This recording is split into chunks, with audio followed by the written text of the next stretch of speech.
And we're back with Canva Presents Secret Sounds Work Edition. Caller, guess this sound. It's a mouse click. So close. That's actually publishing a website with Canva Docs. Next caller. Definitely a mouse click. Nice try. It was sorting 100 sticky notes with a Canva whiteboard. We also would have accepted resizing a Canva video into 10 different sizes. What? No way. Yes way. One click can go a long way. Love your work at canva.com. This episode is brought to you by Rakuten. If you're shopping while working, eating, or even listening to this podcast, then you know and love the thrill of the hunt. But are you getting the thrill of the best deals? Rakuten shoppers do. They get the brands they love with the most savings and cash back. And you can get it too. Start getting cash back at your favorite stores like Samsung, Expedia, and Sephora. And even stack sales on top of cash back. It's easy to use, and you get your cash back through PayPal or check. The idea is simple.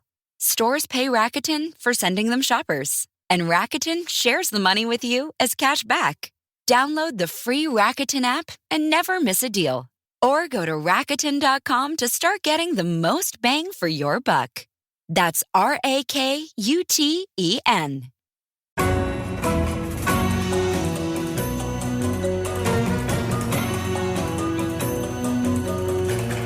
From Wall Street to the White House, this is the Larry Kudlow Show. Welcome back, folks. We're going to do some politics here. We got two smart people. I think we're still looking for Concha, but I'm sure we'll find them. Meanwhile, Roger Stone, longtime political consultant, now host of WABC Radio's The Roger Stone Show on Sundays between 3 and 6 p.m., on many of these very same stations. Roger, it's 3 o'clock now, right? 3 hours on Sunday afternoon. Politics, and politics. Yeah, nobody does it better than you. We're looking for Concha. So, Roger, Joe Biden had his first cabinet meeting in a year. But wait a second. His wife, Jill, ran the meeting. Okay? So my question is, who's running the U.S. government? Kamala, Jill, Joe, Mayorkas? Who's running the government, Roger Stone? How about perhaps nobody? Yeah. I mean, this reminds me of Edith Galt Wilson, yes, the first lady of Woodrow Wilson, who was incapacitated at the beginning of his second term, was kept from public sight. No one really saw him. It is said that his wife would put the pen in his hand and move his pen across official documents. And of course, in the pre-television age, this was easy to conceal from the people. It's very clear here that Joe, and I actually do feel badly for him, I don't think he is mentally and physically capable of doing this job anymore. That's why I predicted all the way back in June of last year at the Turning Point USA conference in Palm Beach that Kamala Harris would briefly become president prior to the election. I still believe that's a very real possibility, not because they need her to run the country, of course, but because they need to elevate her candidacy by making her a historical figure. She would then be the first woman president. Eat your heart out, Hillary Clinton. But they never did invoke the 25th Amendment. No, but I think they threatened to, and if they're threatened to do it once to get him to drop out of the race, I see no reason why they would not threaten to do it again. The abuse of the Bidens, and I'm not a Biden fan, quite obviously, but to have the incumbent president of the United States address his last national convention after midnight and then tell him to get out of town, that he can't even be there when they nominate Kamala Harris, for whom no delegate or voter or primary or caucus voter ever voted for, but nonetheless, to not have him president for that, they want him to disappear. They want it to be as if he was never president. Yep. We found Joe Concha, Fox News contributor, found him someplace. We had an all points bowled out for him. Joe's new book is Progressively Worse: Why Today's Democrats Ain't Your Daddy's Donkey. As I say, as a Fox News contributor, you can see him every week, by the way, on the Kudlow Show in fabulous Fox Business Network. Joe Concha, we're talking to Roger. Joe Biden had his first cabinet meeting in a year, which is pathetic by itself. But wait a second, I'm wrong. Jill Biden ran the cabinet meeting. Roger correctly invokes the historical figure of Edith Wilson, whose husband, Woodrow Wilson, was incapacitated, and she ran the country in 1919 and 1920. Anyway, Joe, do you have a thought on Jill Biden as the president? I mean, actually, she's not in the line of succession, but apparently she ran the cabinet meeting. Wow, we have a fake doctor being a fake president. This is awesome. Sleep tight, America. Oh, look, Larry, and sorry about the connection problem before. Look, we've always been asking now for months and months and even years, who's really running the country? Because clearly Joe Biden wasn't. And some people say, well, it's Barack Obama. Maybe it's Susan Rice. No, it's probably been Jill Biden all along. And that's why she didn't want her husband to step down or not run again when he should have announced years ago, because she wanted the power and didn't care about her husband's own health, about what this may do to him in terms of his legacy.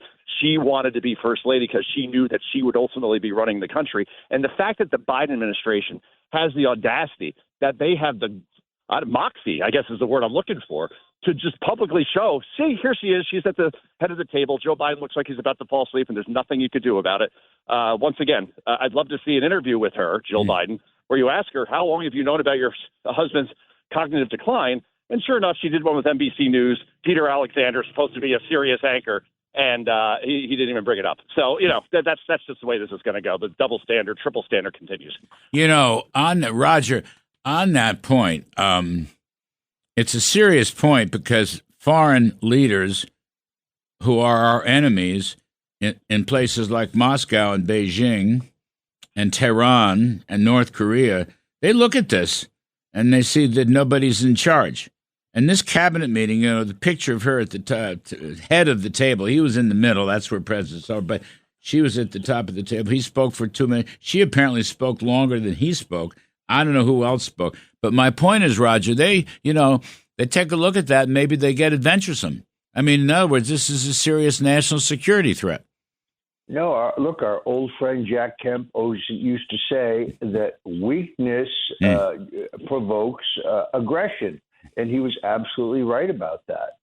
You can see exactly how our foreign adversaries would look at the situation and think that this was a time of weakness, and that we would not be able to respond quickly to some kind of attack or foreign policy initiative against the country. We're in a very, very dangerous time. I would remind you, while we were all focusing on the horrific second assassination attempt against Donald Trump, that Secretary Blinken gave NATO the authority to use long-range U.S.-supplied NATO missiles to hit targets deep inside of Russia. Putin has made it very clear. By the way, I'm not a Putin fan. Just because you're opposed on spending more in Ukraine doesn't mean you're pro-Russia. I'm speaking to you, the folks at The Guardian. Yep. But that is an invitation for World War III. We are drifting closer and closer to World War III, while most Americans, understandably, are more concerned with the price of gasoline and how much their dollar buys at the grocery store, and the diminishing value of their retirement vehicles, like their IRA or their 401k. So it's a very, very scary time in America, because I think the people in charge are perfectly willing to generate a world war if that's what they think can keep Donald Trump out of the White House. And I would just add, Joe, my my opening comments are about the Secret Service failures and fiascos. And I have no confidence in the leadership. You saw this guy Rowe, nothing but, cliches and word salad. There are some very brave people in the Secret Service, but they failed miserably at Butler Field in Pennsylvania. And it was just incredible. The one service guy saw the barrel of the gun in the bushes of the Trump golf course in Florida. Okay. But they didn't guard the perimeters. Trump does not yet, still to this point, Trump does not yet have full presidential type protection. All right. The House bill gives it to him. If the Senate signs it, then you'd have it.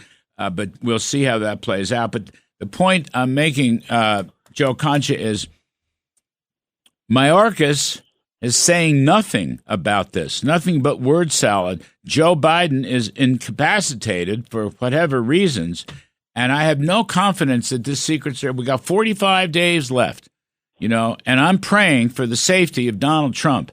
But I'm watching the Secret Service. These reports have not yet been fully fleshed out. The investigations are not fully fleshed out. This is something Mayorkas should be doing. He doesn't. This is something Joe Biden should be doing. He doesn't.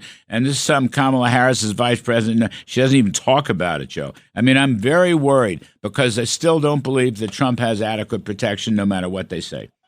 He absolutely does not. I mean, can you believe this guy? He is in a sniper's nest next to the 6th hole at Trump International for 12 hours. Not one person could walk the perimeter. You would have seen him quite easily if you did that. So what does that tell us?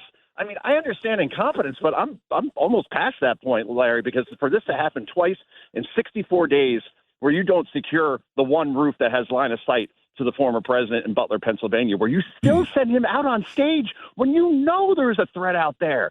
How could that possibly happen? And here's the worst part. No one's been fired. Not one person. Right. The head of the Secret Service, she had to resign in shame, but Joe Biden won't fire anybody. Kamala Harris, as you said, won't talk about it. And Mayorkas is the most worthless person probably on the planet, doesn't do anything about it either because he knows there's no accountability, so screw it.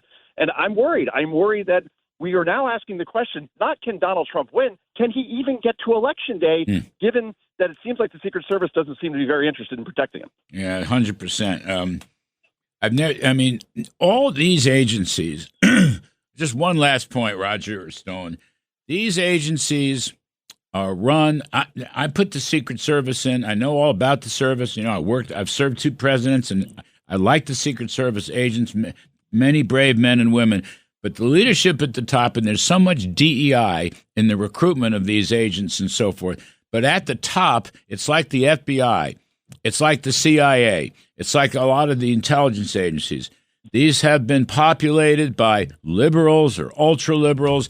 They hate Trump. They know if Trump wins, he's going to clean house and drain the swamp, quote unquote. He's even got Elon Musk talking up this efficiency. That's all about these agencies. I have no confidence in them, Roger, none whatsoever. And when I watch this guy row at this presser, it just I'll say one thing. It made me afraid for Trump, and it kind of broke my heart because they don't know what they're doing. It's very clear they don't know what they're doing. And all the leadership, the top 3 or 4 or 5 levels, should be completely removed with competent people, Roger. I'll give you the last word before the break.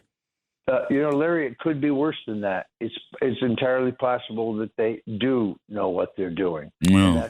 And that's what really disturbs me. I completely share your concern. In fact, I'll go so far as to predict that there will be another attempt on the president's life. I'll say this before the break. I interviewed Senator Tommy Tuberville, who's becoming a very influential figure, I might add, in the U.S. Senate. But Tuberville basically said what you just said, Roger Stone. Tuberville believes that the top levels of these agencies, including the service, wouldn't mind if something happened to Donald Trump. It's a horrible thing to think about, but he said the same thing. And I've noticed in the days since then, he said that about a week ago, others have echoed that terrible thought. Boy, this country needs change. Anyway, Joe Concha, Fox News, Roger Stone's show right here, The Roger Stone Show, 3 to 6 p.m. Sundays on many of these same stations. I'm Kudlow. We'll take a quick break and come back and talk about Teamsters, and also Virginia may be in play. Larry Kudlow.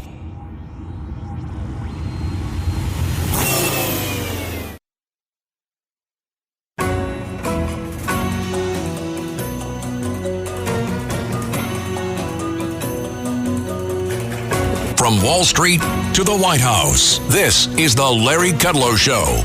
We're talking politics with Joe Concha, Fox News contributor. Joe's new book, Progressively Worse. That's so great. Progressively is exactly right. And why today's Democrats ain't your daddy's donkey. And my longtime pal, Roger Stone, who's hosting the WABC radio show, The Roger Stone Show, which is on Sundays, 3 to 6 p.m., on many of these very same stations. Joe Concha, the Teamsters rank and file scored 60% favor Trump. Now, the leadership didn't come out for Trump, but they didn't endorse Kamala either. So it looks like, I think Trump's going to carry the Teamsters and like-minded unions. In other words, it's not just the Teamsters. I think there are other unions, maybe not the service union workers, the SEIU, but, various workers that work with their hands, have hard hats, driving the trucks and so forth and so on. I think this is a real warning sign for Kamala and a real plus for Mr. Trump. What do you think, Joe? I think it's the biggest news to come out of this week, quite frankly, if we're talking Monday until now, because as you say, it's not just the Teamsters. It will also be rank and file of the United Auto Workers, not the leadership, of course. And by the way, the Teamsters leadership, if you're listening, you are so spineless. Did you see the statement they put out justifying why they wouldn't endorse Trump? Because they said, we will endorse who our members choose to endorse. So that the statement they said, and I'm paraphrasing, we're not endorsing Kamala Harris because she didn't get a majority of votes. In other words, 51%. As you said, it was 60 to 30, basically, as far as Trump's support there. But they said, and we won't support Donald Trump because he didn't have unanimous support. The Teamsters, you want 100%? That's the only way you're going to go? But it doesn't matter because when they release those numbers, which are devastating to Kamala Harris, to your point, that was basically the endorsement without saying it, right? Like, oh, here's what we have internally, so this is what our members are thinking. And you think about where the Teamsters have most of, or a big chunk of their membership is in Pennsylvania and Michigan. And the United Auto Workers, same deal. I think those states are close enough where if enough people are voting for Donald Trump from those two unions alone, that could be enough for him to win those states. So, yeah, this is huge. And once again, it shows, Larry and Roger, that Democrats are the party of elites, right? You saw there's Kamala Harris with Oprah Winfrey and all these phony actors, right, on that horrible coronation they did for on Thursday night. And then there's Trump getting support of the real working men and women of this country. That's the difference right now. And it's flipped the whole script because Democrats used to be known as that party. Now they're not anymore. They ain't your daddy's donkeys, that's for sure. Yeah, that's right. It's right out of your book.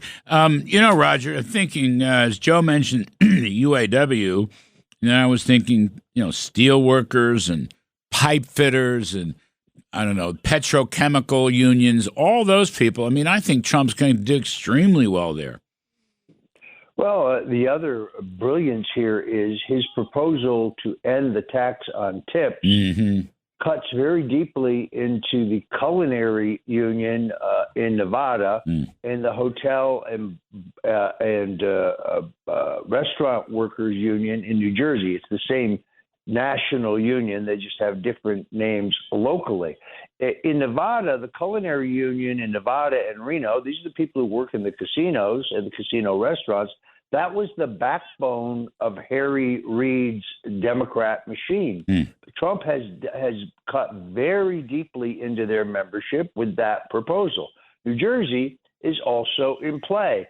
Trump speaking in Uniondale is brilliant, not just because New York will be close, but New Jersey is actually in play, and a substantial amount of the media from the New York market spills off into eastern Pennsylvania. So that trip, in which, by the way, 60,000 people showed up to the Nassau Coliseum, which only seats 16,000. Wow, 60,000?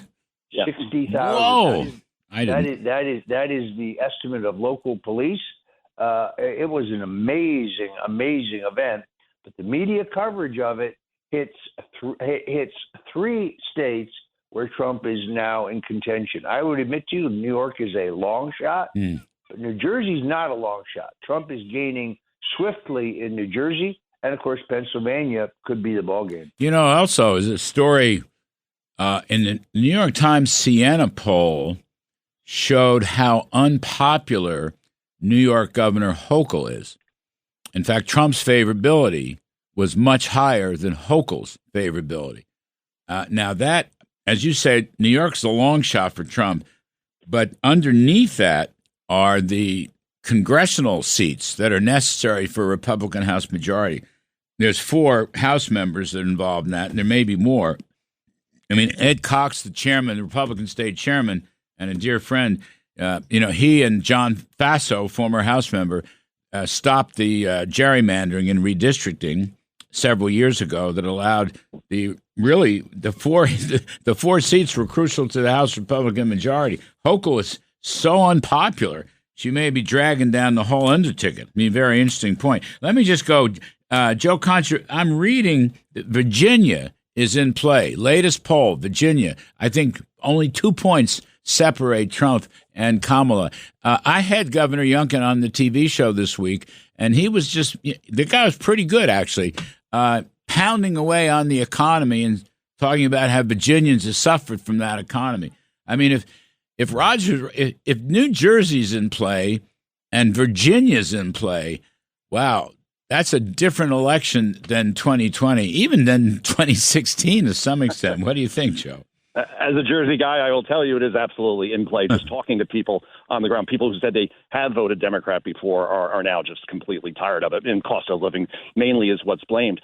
I believe Virginia's in play as well because Glenn Youngkin's at 60% approval in what is pretty much a blue state. So if you got a governor that popular and he's campaigning the hell out of it for you, then that's going to be in play. But let me give you two more numbers here.